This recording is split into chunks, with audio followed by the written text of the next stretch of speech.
Good day, viewers. I am Masana JCC, who has come to continue with our English lessons. So today we are going to look at comprehension as a topic in English language. Now, when you look at comprehension, it's a key component when you come to English language. So we are going to start by looking at definition of comprehension. Now, comprehension comes from the base word comprehend, which means understanding. Comprehension, therefore, is the understanding of anything perceived by the senses. Comprehension in learning institutions is mainly tested through reading passages or listening to audio devices, listening comprehension. So it means for one's comprehension to be tested, it can be through a passage that's given to you to read and answer, or it can be an audio material or device where something is read for you to listen and then respond to it. Now, note, to enhance comprehension, the learner's vocabulary and reading skills should be fully developed.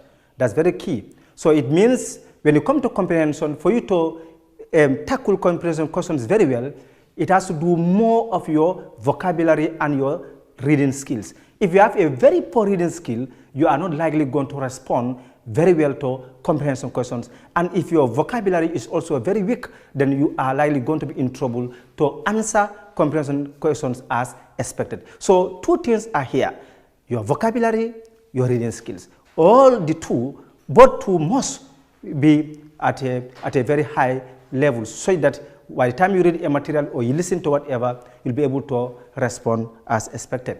Now, let's look at types of questions asked on passages. That is, types of comprehension questions asked on passages in WAS. That's West African Senior Secondary Certificate Examination. Now, the first type of question that is asked is real or actual comprehension questions. Now, real or actual comprehension questions are based on the theme or subject matter of a given passage. Let's put it this way: every passage that you do or read, it is centered around one main idea. Therefore, you must be able to identify that central idea, that's the subject matter. Is it about tourism? Is it about agriculture? Is it about sports? Is it about education, health, or whatever? So you should be able to put two and two together as to what this passage is talking about. That's very key. From there, we also have forms of real or actual comprehension questions. What are the forms? Get it? Though we say we have forms of real and actual comprehension, what are these forms? One, real or actual comprehension question can appear in the following forms. The double-edged type. It can come in the form of who, what, how, why, etc. Examples: A, why was the writer arrested? Why? 2, how did the commissioner react? You get the point? Or when you look at these two examples, they belong to the double-edged type. You get the point? Then the second set is inference or implied type.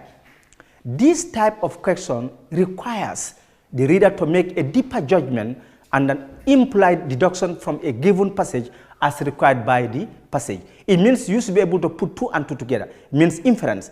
You read, you should be able to read between the lines. That is, to know what is implied rather than what is actually said. Now, example, the attitude of the writer towards the ostrich. So we have double-edged type. Here we have who, what, how, why, etc. Now, examples: why was the writer arrested? B, how did the commissioner react? These are double-edged questions. Also, we have two inference. We call them implied type. It means you read between the lines to respond to the questions.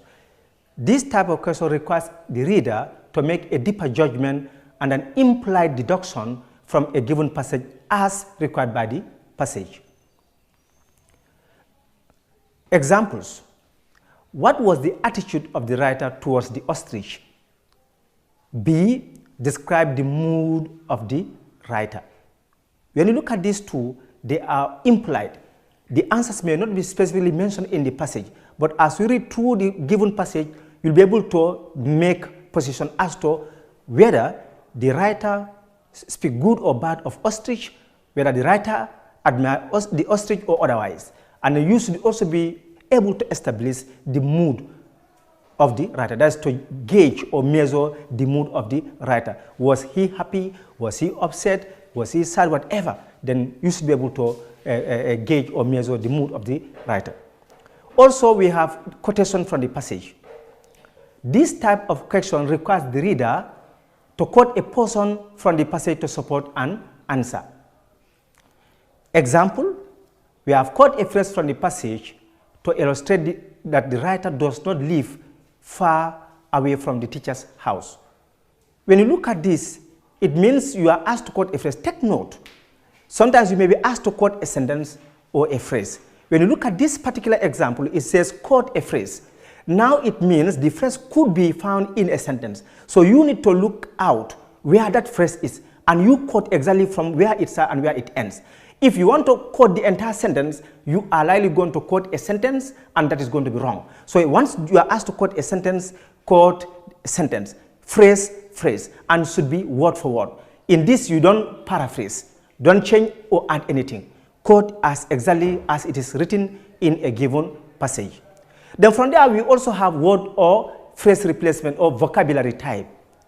This type of question requires a reader to replace a word or phrase with another word or phrase as it is used in a given passage.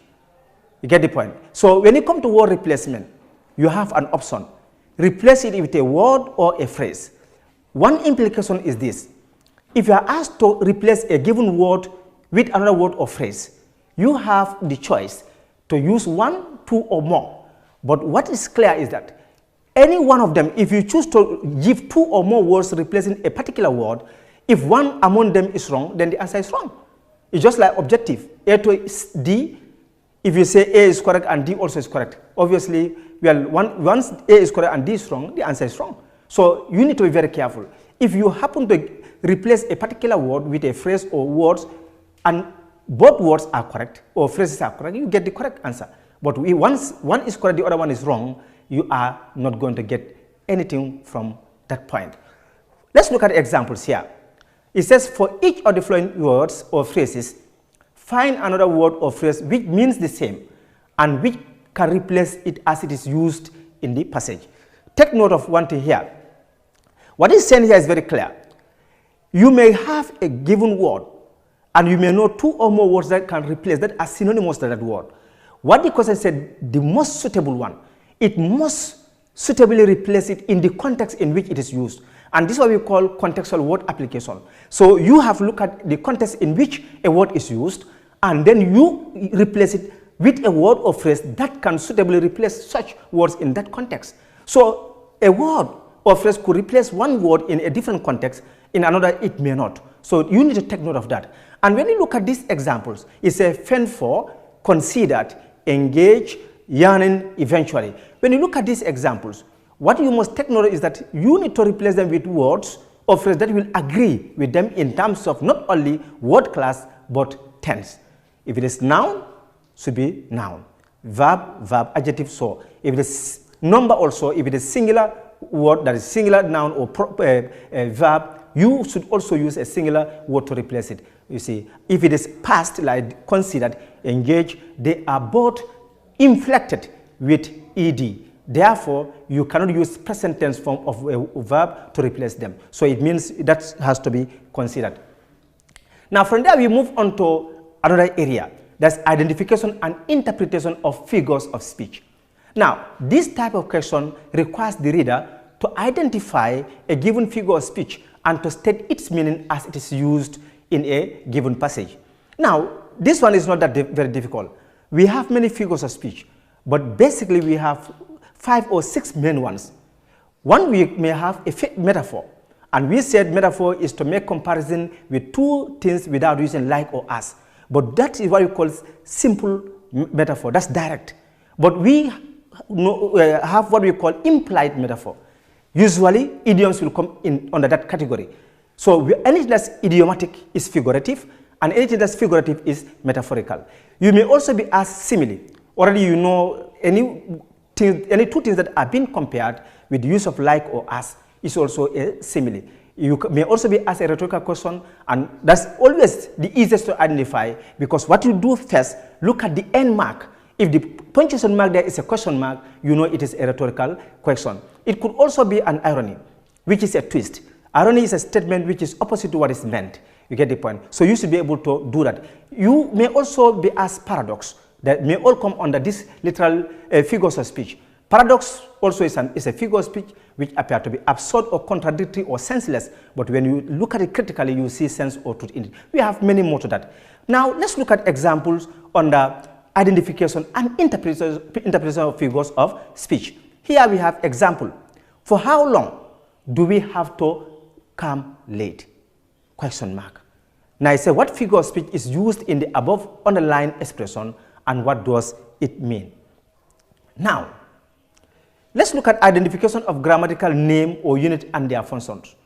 Now, this type of question requires the reader to identify a given grammatical unit, that is phrase or clause, and state its function as it is used in a given passage. Now, basically we have different phrases and clauses, but when you look at from experience, usually we have noun, adjectival, and adverbial, phrase or clause. And you know that's very simple. Our subsequent lesson will deliberate on that.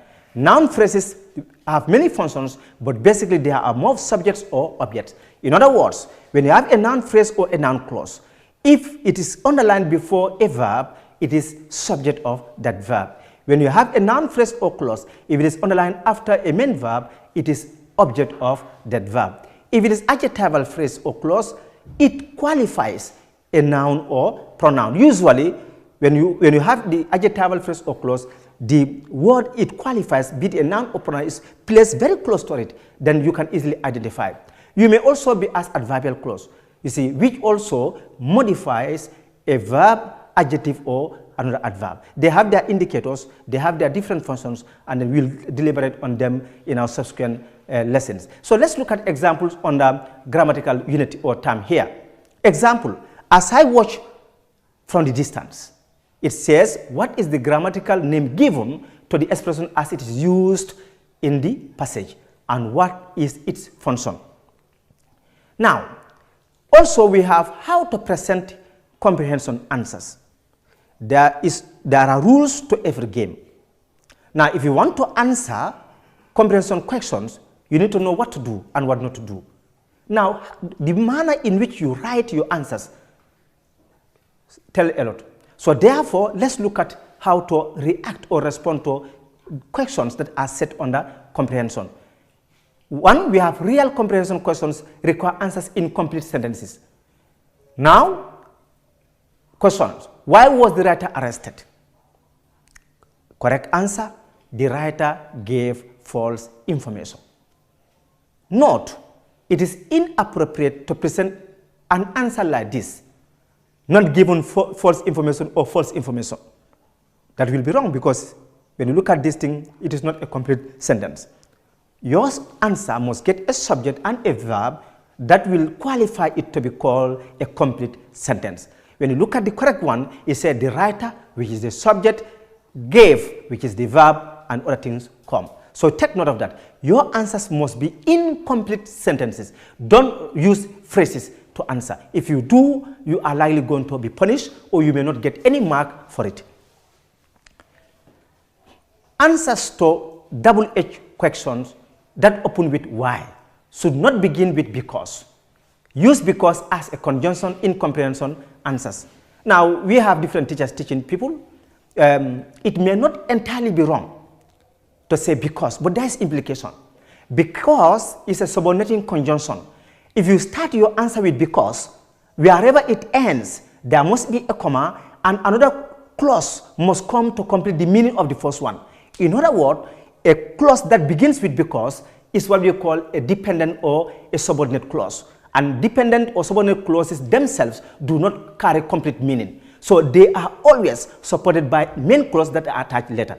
So in order to avoid any form of punishment, just go to the point, make sure you avoid because. For instance, if you just say, let's look at the questions here. It says, why was the writer arrested? The writer was arrested because he gave false information. Note, it is inappropriate to present an answer like this because the writer gave false information. You know, to some of you, you may feel this is correct. Why was the man late? Because it was raining the whole day. Yes, to you it may be correct. But when you look at that, it is just a subordinate clause. And then it is not complete. So you take note of that. So just say, the writer was arrested because he gave false information. You have your full sentence and you get your full score. Then we move on to question mannerism. Now, the tense form of the question, present or past, should reflect the same tense form in the answer. That's very important. Take note. I said it earlier that when underlined words are asked to be replaced, you must look at the form in which they are written. If they are present, you have to replace them with present. If they are past, you have to replace them with past. You take note of that. Now let's look at it. It says, note, if the verb form in the question is in the present tense form, the answer should be in the same present tense form. The same applies to the past tense form in the question. Example 1. How does the writer feel? Answer, the writer feels bad. When you look at the question, how does the writer feel? The verb does, which dictates the tense, is in the present. And therefore, the answer shouldn't be the writer felt, but the writer feels bad. Therefore, there's agreement between the does as part of the question and feels as part of the answer. From there, we move on to question 2. Why was the writer arrested? Here, the writer gave false information. You don't say the writer gives, because the auxiliary verb was is in the past. Why was the writer arrested?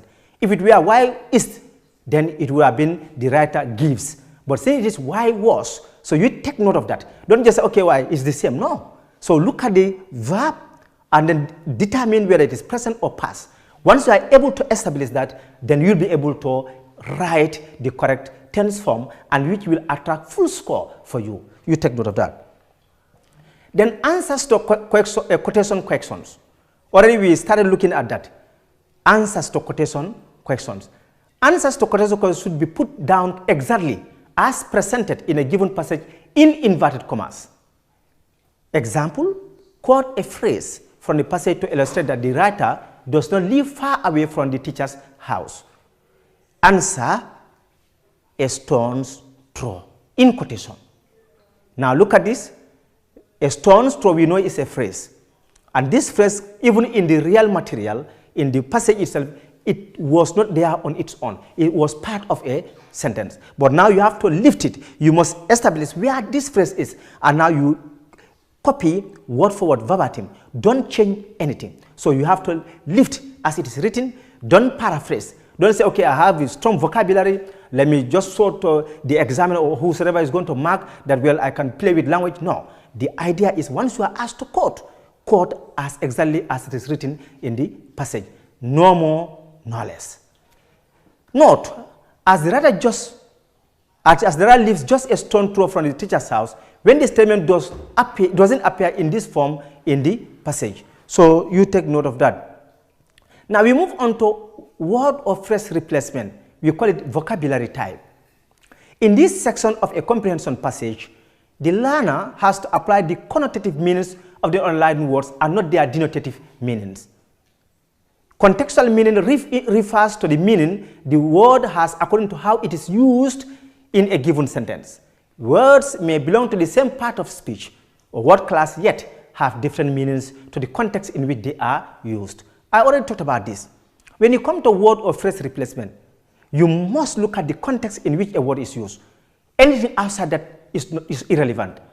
You have to look at this given word. It is used in this context. What does it stand for? Now think of a word or words, phrase or phrases that you feel can replace such a word in that context and make sense. Whether they have connection in the dictionary or otherwise, that's not important here. What is important is the context in which that underlying word is used, and your answer whether the two can exchange position and still convey what is expected. Then we move on to steps to consider when replacing words or phrases in comprehension passages. What are some of the steps? As I said, if you say, okay, now let me answer this passage, words are underlined. What are some of the steps that you are expected to follow? So you take note of them. A, word class. This reflects the part of speech the underlined word is said to be as it is used in that particular sentence. The replacement should go like this: noun for a noun, verb for a verb, adjective for an adjective, adverb for an adverb, etc. So word class is key in this. You should be able to establish the word class of that underlined word. Is it a noun? Yes. Now think of another noun that can suitably replace it. If it is a verb, think of another verb that can suitably replace it. But other than that, you have a problem. If you have a noun and use an adjective to replace it, you have an adjective, you use an adverb to replace it, then you are not likely going to score much, or you may not even be rewarded at all. So be very careful. One thing is that factor in the word class or the part of speech. That's key in this. Now, steps to consider when replacing words or phrases in comprehension passages. Now, the first step you consider is the word class. You see, this reflects the part of speech the underlined word is said to be as it is used in that particular sentence. The replacement should go like this: noun for a noun, verb for a verb, adjective for an adjective, adverb for an adverb, etc. So what you must not do is this: if the underlined word is a noun, you may not use an adjective to replace it. If the underlined word is a verb, you should use a noun to replace it. So what you must factor in is which word class does this particular word belong. Once you are able to establish it, then you will not find it difficult to look for a correct answer or word or phrase that could replace it. So you take note. So one thing that you must factor in as a step to consider anytime you want to attempt underline words in a passage is the word class or part of speech of that particular word or words. Once we establish them, you should be able to look for their right or corresponding answers, and then you get everything correct. From there, another step that you need to follow is number in nouns. You see, if the word underlined is a noun, its number, whether singular or plural, should reflect in its substituted word or phrase. This means a singular noun or singular underlined word, which is a noun, should be replaced with a singular underlined noun and vice versa. Also, if the article an precedes a noun, its replacement should match with the underline as it is used in that sentence. What is saying here is very simple. You have to factor in number. This number is not only limited to noun, even verbs. Because when you come to number inflection, it's not unique to nouns. Nouns do take number. We know very well when nouns take S or ES, they become plural. Unlike verbs. When verbs take S or ES, they become singular. So therefore, in short, if a noun has S, it means it's plural.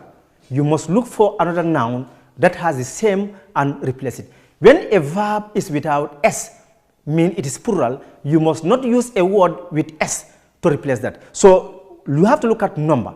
This number could be a verb, could be an adjective, so it could be a noun. Verb or noun. Is a noun singular? Yes, with S, singular. So if the noun has S, plural. If it is without S, singular. If the verb has S, singular. If it is without S, plural. So the two are opposite. So you take note of that. So use singular words to replace singular underlined words, or plural to replace plural underlined words. Then C, if the underlined word is a verb, its underlined word must also be a verb in the same tense form as the word underlined. Get the point? That's also important. Tense form.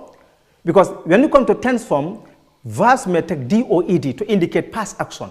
So once you want to replace a particular underlined word, you must factor in the tense form.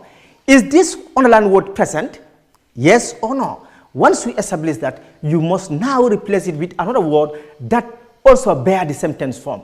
But you cannot look at an underlined word which is past with D or ED and replace it with one without D or ED if it is a regular verb. So you take note of that. So they need to agree in terms of number as well as tense form. Let's look at example here. Mariama was queried because she failed to discharge her duty properly. In this context, the word discharge is used as a verb and would mean carry out, deliver, perform, execute, etc. 2. They will likely discharge Lamin from the military for his misbehavior. Discharge here in this example is used as a verb and could mean release, sack, dismiss, fire, etc. So all these things need to be factored in. 3. Ami's behavior could be an obstacle to the work. The following words, barrier, blockage, hindrance, and inhibition, have similar meaning to the word obstacle. However, it is only inhibition that can suitably replace the word obstacle in this context because of the article an. So you take note of that. So it means now articles are also very relevant. When an underlined word has an article before, you must also consider that. Don't say it's not important, it's very, very important. So you have to consider all those things so that by the time you are done with your answers, then nobody will have a way to penalize you by deducting 1 mark or the other. Let's look at answers to questions on the identification and interpretation of a figure of speech. The answer to a question on the identification and interpretation of a figure of speech require an in-depth study of the literary devices. Note that learners should not define a given figure of speech in a passage for its meaning. Don't just look at the meaning and then that's it. No. Let's look at an example here. If it says, the light stood up to the onslaught, the question reads, what figure of speech is contained in the above underlined expression? Answer, it is a metaphor. Question, what does it mean? The answer, it means the lights were not destroyed. When you look at this, the light stood up to the onslaught. It is figurative. And I did say that when you have idioms, we call them implied metaphor. All idioms are figurative, and all figurative expressions are metaphorical. So therefore, the light stood up to the onslaught, it has an undertone or a deeper meaning or connotative meaning, and that's what you factor in to answer a particular figure of speech. In this context, metaphor becomes correct because the expression there has connotative or undertone or deeper meaning. Then we move on to grammatical names and functions. Now, answers to questions on the identification of names and functions of underlined expressions require that a learner has an in-depth knowledge on the functions of the various parts of speech in sentences. A learner is required to know what phrases and clauses are. Before we even read that phrase, you've been following my lessons, and we talked about word classes, we talked about nouns, pronouns, adjective, conjunctions, verbs, adjective, etc. And we did say that if we come to noun, adjectival, adverbial, whatever an adjective do, whatever adjectives do, adjective phrases will also do, as well as adjectival clauses. Whatever a noun does, a noun phrase or a noun clause will also do the same function. So once you master the roles of noun as words, then you wouldn't be in trouble to identify noun phrases and noun clauses from the rest. Because if you know that a noun plays the role of a subject or object or complement, then whatever phrase is used, you have to look at the role of that particular phrase. Once you know this phrase is acting as a subject or object of a particular verb, then you know it is noun. If it is adjectival, we know adjectives qualify. All what adjectives do is to give us additional information about a noun or pronoun. So therefore, when you have an underlined word, be it a phrase or clause, you must establish the role of that phrase or clause. If that phrase or clause gives us more information about a particular noun or pronoun, you know that one is adjectival phrase or clause. When you have a phrase or clause, if it tells or gives us more information about a verb, an adverb, or an adjective, you know it is adverbial, because the only word which modifies a verb, an adjective, or other adverb is adverb. So simple. So once you master word classes, then you are sure to tackle all other topics without much difficulty. Now let's look at example on the grammatical names and functions. We have, as I watched from the distance, I observed that the man was sleeping. Now when you look at here, the online was as I watched from the distance. Now those of you who followed my lessons, we know when you look at this, you analyze. We did say that we have head words or indicators for noun phrases, noun clauses, adjectival phrases and clauses, as well as adverbial phrases and clauses. Now, when you look at this, you look at the word as being the indicator or head word there, you know this is adverb. And will this be a phrase or clause? We wouldn't know. What we have to do is this: we must establish whether there is a verb that will change its form if the subject changes or the tense form of the verb. And when you look at it here, watch is in the past.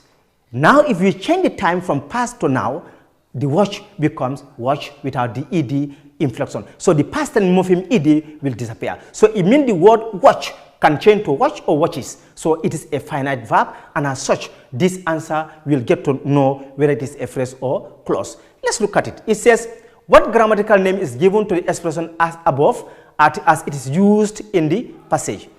It is an adverbial clause. And what is its function? We say it modifies the verb observed. Now, let's look at the structure in here. You can just say adverbial clause modifies the verb observed. That may not be very correct. Please write it in sentence. It is an adverbial clause. The it becomes the subject, the is becomes the verb, and then the clause, the name of the particular clause or phrase comes. And when you look at the function, you say it modifies the verb observed. You cannot say it modify. Take note.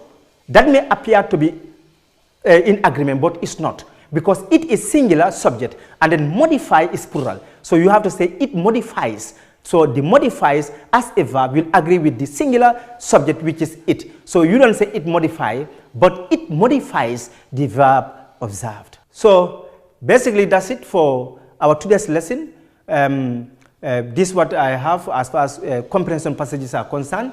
And then already you know very well, we've talked about the different questions that are set and the different approaches or steps that you can employ to tackle all the questions that may be set for you in your comprehension passages, and that you need to factor in many things. Factor in word class or part of speech is key, and not only that, you also need to factor in the number. You see, is it singular or plural? So if you are replacing such, you need to factor those things in, and then also you need to look at the tense form. The underlined words, are they present or past? You need to factor that in. Also, don't answer your questions by using phrases. You see, so it means all your answers are expected to be in full sentences. So with that, you wouldn't be in difficulty. And one most important thing is this: anytime you are given a comprehension passage, your understanding of that passage matters so much.